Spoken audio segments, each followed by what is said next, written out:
भारत सरकार ने कल शाम को लॉकडाउन 4 की गाइडलाइन जारी करी।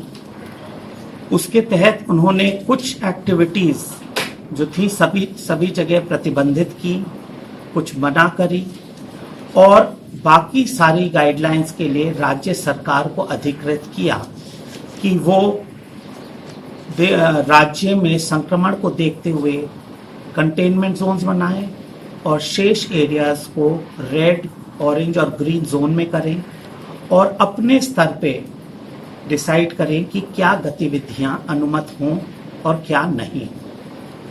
जैसे ही ये गाइडलाइंस आई, माननीय मुख्यमंत्री जी के स्तर पे एक बैठक हुई जिस पे गहनता से क्या स्ट्रैटेजी हो इस पर विचार किया गया।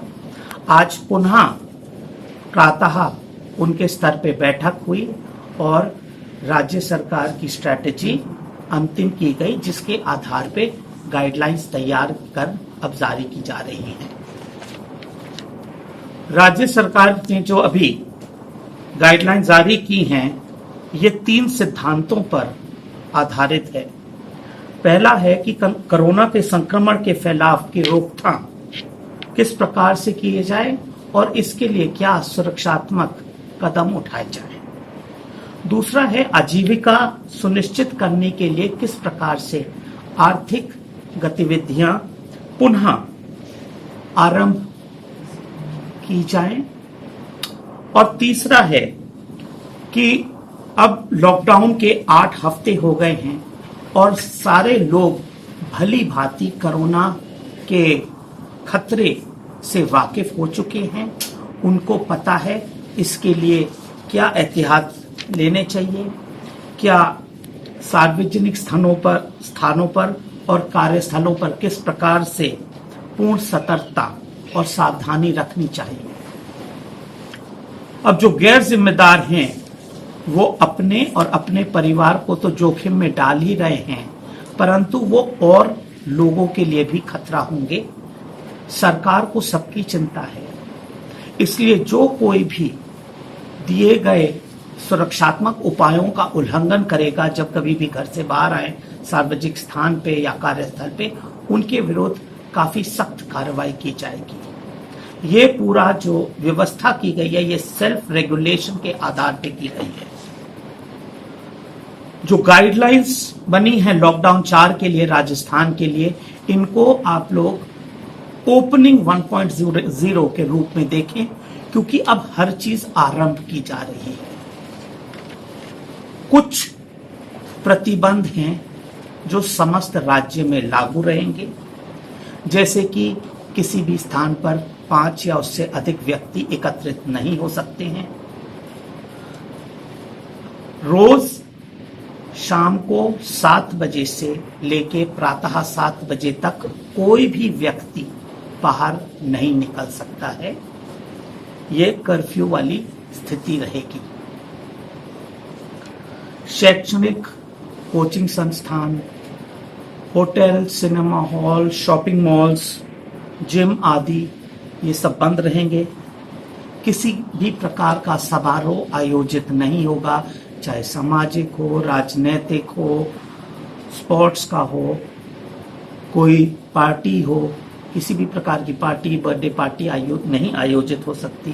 धार्मिक स्थल पूर्वानुसार बंद रहेंगे, किसी भी प्रकार का धार्मिक समारोह नहीं हो सकता।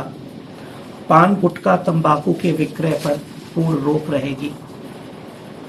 कुछ गतिविधियां हैं जो प्रतिबंधित की गई हैं, यानी कि कुछ रिस्ट्रिक्शंस के साथ वो खुल सकती हैं, जैसे कि sports complex, stadium, golf course, polo ground आदि। लेकिन ये केवल खिलाड़ियों के लिए है। यहाँ पर किसी भी प्रकार के दर्शक नहीं हो सकते और यहाँ पर अगर कोई क्लब हाउस हो, कैंटीन आदि हो, ये सब बंद रहेंगे। रेस्टोरेंट्स, मिठाई शॉप और इस खाद्य पदार्थ वाली जगहों पर किचन खुला रहेगा। यहाँ से होम डिलीवरी और टेक अवे हो सकता है। अंदर कोई भी व्यक्ति नहीं जा सकता। नाई की दुकान, सलून, ब्यूटी पार्लर आदि खुल सकते हैं, लेकिन इनके लिए काफी सख्त निर्देश हैं। ये पूरी सुरक्षा अपनाएंगे। हर कस्टमर के बाद सैनिटाइज स्टरलाइज करेंगे। इनकी भी एक एसओपी इनकी एसोसिएशन ने बना रखी है। शादी समारोह में सबसे पहले एसडीएम को पूर्व लिखित सूचना देना अनिवार्य है। समारोह के दौरान सोशल डिस्टेंसिंग मेंटेन करने का दायित्व है जो समारोह आयोजित कर रहा है, और 50 से अधिक व्यक्ति नहीं हो सकते। इसके उल्लंघन पर बहुत भारी जुर्माना राशि लगाई जाएगी। अंतिम संस्कार में 20 से अधिक व्यक्ति नहीं हो सकते और सभी जगह सोशल डिस्टेंसिंग मेंटेन की जाएगी।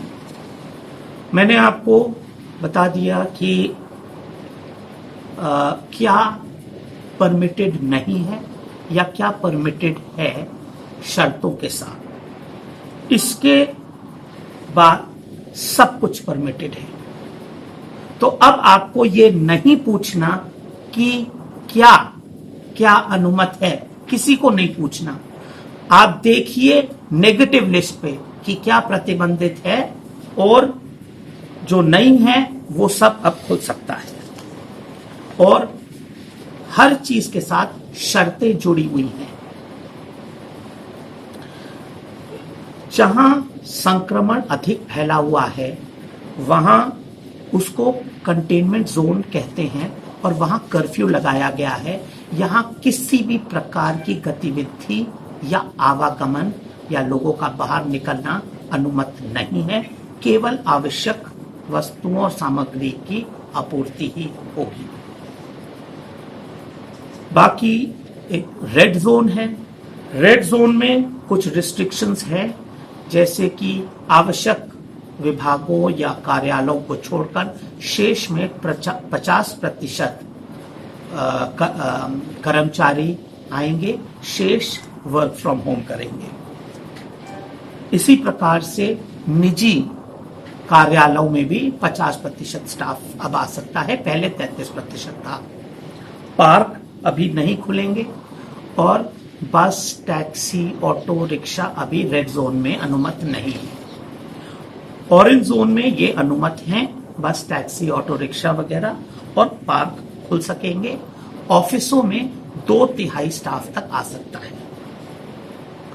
ग्रीन जोन में सब कुछ अनुमत है, लेकिन जो सभी जगह के लिए शर्तें हैं वो लागू यथावत रहेंगी। जो शर्तें गाइडलाइंस में दी गई हैं उनकी पालना करना सबका दायित्व है, और कानूनी उसमें बाइंडिंग भी है। उनके उल्लंघन पर दंड भी रहता है। दुकानें सारी खुल सकती हैं, लेकिन छोटी दुकानों में 2 से अधिक व्यक्ति और बाकी बड़ी दुकानों में एक समय पर 5 से अधिक व्यक्ति अंदर नहीं रह सकते। शेष लोग बाहर लाइन में सोशल डिस्टेंस मेंटेन करते हुए रहेंगे। दुकान के अंदर सोशल डिस्टेंसिंग होगी। दुकान के सभी लोग मास्क पहनेंगे, और कोई भी ग्राहक अगर मास्क नहीं पहना है उसको दुकानदार विक्रय नहीं कर सकता है, और बाकी उसको समय समय पर सारी चीजें सैनिटाइज करनी होगी। जो भी कार्यस्थल हैं, ऑफिसेज, फैक्ट्री आदि, इनके लिए बड़ी ही विस्तृत दिशा निर्देश गाइडलाइंस में दिए गए हैं, और जो भी इनके प्रभारी हैं, इंचार्ज हैं, वो उनका उत्तरदायित्व होगा। चाहे दुकान हो चाहे कार्यस्थल हो, इनका समय समय पर निरीक्षण किया जाएगा कि क्या ये सुरक्षात्मक उपाय की पालना कर रहे हैं या नहीं। जो नहीं कर रहे हैं उनको बंद कर दिया जाएगा, उनके विरुद्ध कानूनी केस दायर किया जाएगा, और यदि जुर्माना होता है तो जुर्माना भी लगेगा। इसी प्रकार से जो सारे लोग हैं, व्यक्ति हैं, उन पर भी पाबंदियां हैं। बिना मास्क के कोई घर से बाहर नहीं निकल सकता। सार्वजनिक स्थान पर और कार्यस्थल पर निरंतर मास्क पहनना होगा। इसको मैं आपको समझा दूं ये किस हिसाब से है।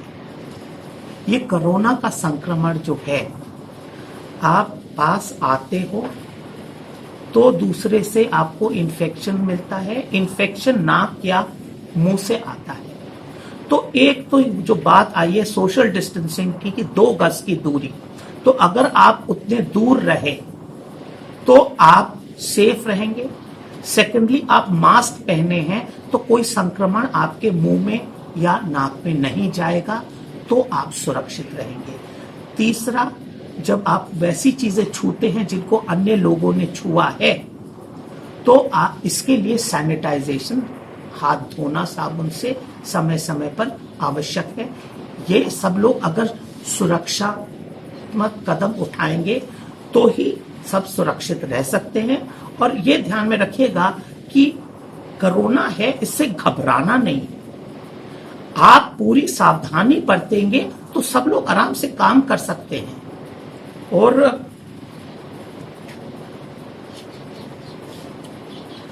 एक है आवागमन, इसके विस्तार से गाइडलाइंस में विभिन्न निर्देश दिए गए हैं। मुख्य अभी मैं जो बता सकता हूं वो ये है कि जिले के भीतर और अंतर जिला, एक जिले से दूसरे जिले जाने के लिए अनुमति है। काम पे जाने के लिए कोई पास की इसके लिए आवश्यकता नहीं होगी, क्योंकि विभिन्न जोन को रेड है, ग्रीन है, ऑरेंज है, इसको देखते हुए बस सेवा भी पुनः चालू करेंगे। हम रूट्स देखेंगे तो गृह विभाग जिन रूट्स को अनुमत करेगा उन पर बस सेवा आरंभ की जाएगी।